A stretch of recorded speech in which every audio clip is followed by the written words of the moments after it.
joining us on Better Biz again. You know, telling stories is such an important part of what businesses need to do these days.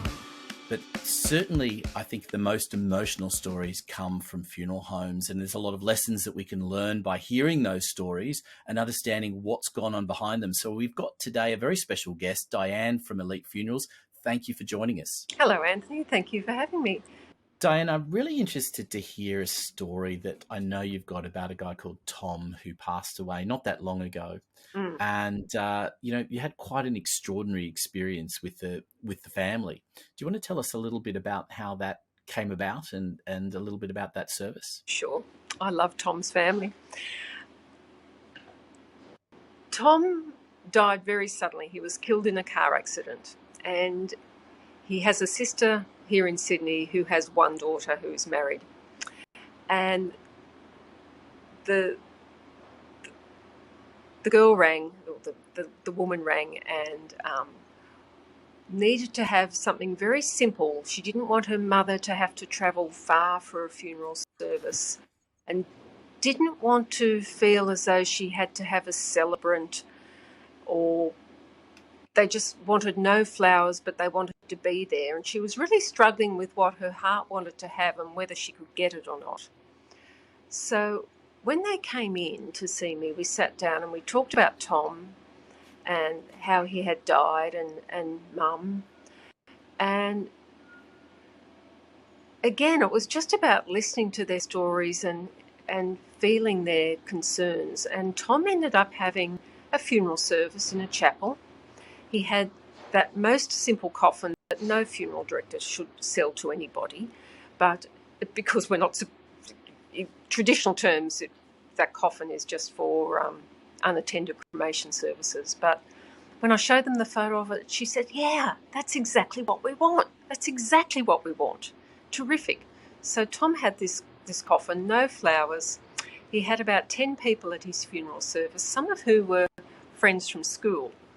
And they all obviously knew how he died. And I just announced to them earlier on, once they were all in there, I said, I thanked them for coming to say goodbye to Tom, and I explained the coffin you're looking at is probably not one you've seen before, but it was exactly what Tom had requested.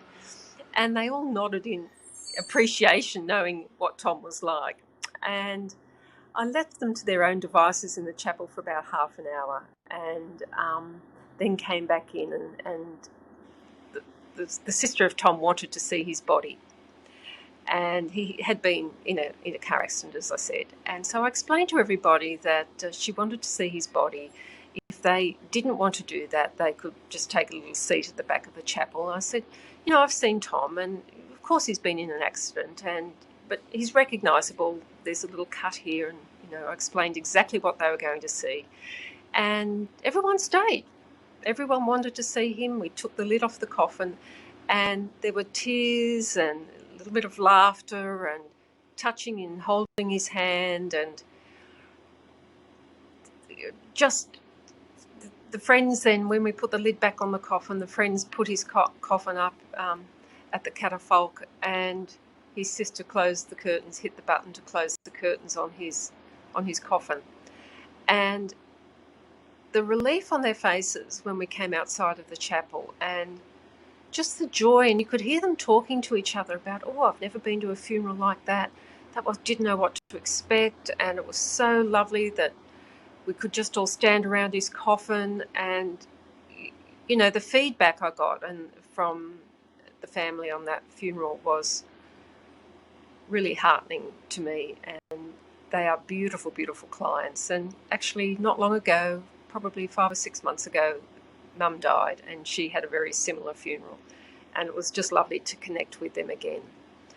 And just goes to show me that for people who are concerned about cost in funerals, and I get the concern about cost, it can be a big cost. These 2 funeral services, and Tom's funeral service was not a costly service, but I think it gave the people who attended it so much more in experience than some where a lot of money is spent on goods rather than services.